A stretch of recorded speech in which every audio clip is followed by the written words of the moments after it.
गोजोन हामलायनायजों लोगोसे नोंथांमोनखौ गोदान खौराङाव बरायबाय। अन्नानै नोंथांमोना बे रादाबखौ जोबजासे नायलां। लोगोसे भिडिअखौ लाइक, कमेन्ट, शेयार आरो चेनेलाव गोदानै फैदोंब्ला साबस्क्राइब खालामनो गुरै खावलायबाय। दानिया फैदो लोगोफोर रादाबखौ मिथिलांनि। गिबि खौराङाव दङ बिटिआर गोरोबथानि हेंथायै गुवाहाटी हाइकर्टआव सानसुमा खुंगुर बैसुमुतियारिनि दैदेननायाव पिआइएल केस होनायनि सायाव बिजनी 33 नं LAC नि बारग' MLA रमेश कुमार ब्रह्मआ माखासे बाथ्राखौ खौरां बिजोङाव बुंथिदों।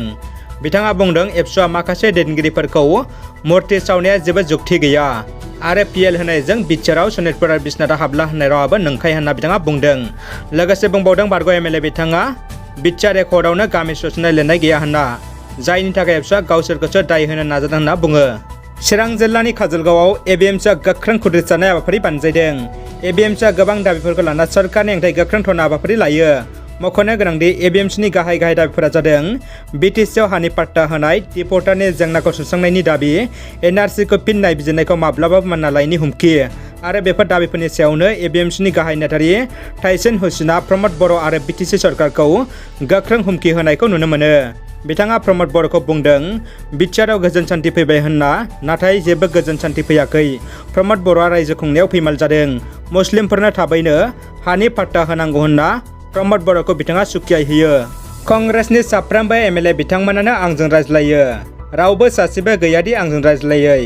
गावसोर हराबाबो आंनो फन हरना रायज्लायो। बे बाथ्राखौ दिल्लीयाव दावबायनायनि सिगां रायजोनि मोननै रायजो सभानि बिसायख'थिखौ लाना खौरां बिजोङाव बुंथिदों रायजोनि गिबि मन्थ्रि डक्टर हिमन्त बिश्व शर्माया। बिथाङा बुंदों BJP UPPनि सानैबो बिजाथियानो थोजासे भट मोनना रायजो सभानि MP देरहासार जागोना रोखा। मख'नो गोनांदि रायजो सभानि बिसायख'थिया गेजेराव खुंफुंजानो सानसेल'सै। फैगौ 3 मार्चआव जागोन रायजो सभानि बिसायख'थिया। दानिया फैदो गुबुन मोनसे खौराङाव। जोबोद गोजोनथाव खौरांदि बर' फिसाया माहारि थाखोआव बयखौबो रंजाखांहोदों। ZTVनि DID लिटिल मास्टार सिजन 5 नि अडिशन राउन्डआव सायख'जानायनि उनाव आसामनि कार्बि आंलं जिल्लानि बर'नि फिसा नबजित नार्जारिनि मोसानायनि नुथाय। नबजित नार्जारिया आथिखालाव गावनि रोंग'थिजों ZTVनि DID लिटिल मास्टार सिजन 5 आव गावनि रोंग'थिखौ दिन्थिना बयखौबो रंजाखांहोदों।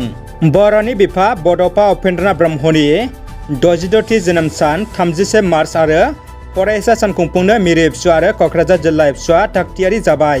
फैगौ 31 मार्चआव क'क्राझार जिल्लानि दतमानि थुलुंगाफुरियाव खुंफुंगोन आरो बेवहाय सावरायमेलबो लानाय जागोन। बे गोथार हाबाफारियाव बयखौबो बाहागो लाफैनो दुलाराय बर' फरायसा आफादा खावलायहरदों।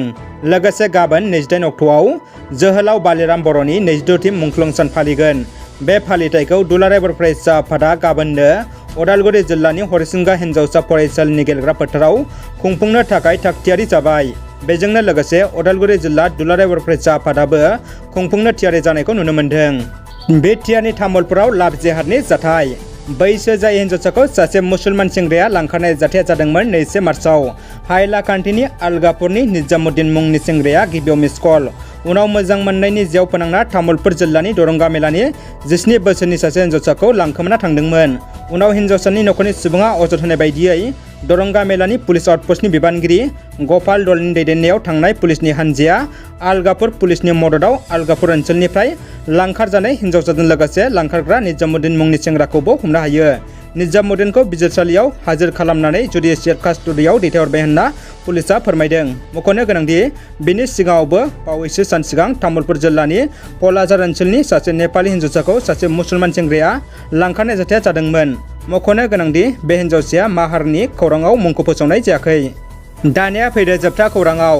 बिजनीनि जोंमा रेसिडेन्सियेल SS स्कुलाव बोहैथि 2022 मायथाइनि एप्रिल दाननिफ्राय कम्पिउटार एडुकेसन होनो स्कुलनि मुङाव गंसे इनस्टिट्युट लाहार फाहार खालामनाय जाबाय। इन्सट्राक्सननि थाखाय BCA MCA डिग्री गोनां गोसो गुदुं बिजाथिफ्रा 9954346330 जानबुं नाम्बाराव सुला लाहरनो हागोन होनना बे फरायसालिनि गोरायुङा फोरमायदों। रादाबा एसेनोसै लोगोफोर। रादाबखौ जोबजासिम नायनायनि थाखाय गासिनिसिमबो साबायखर आरो गोजोन हामलायनाय थाबाय। जै बर' हारिनि गोजोन्थों।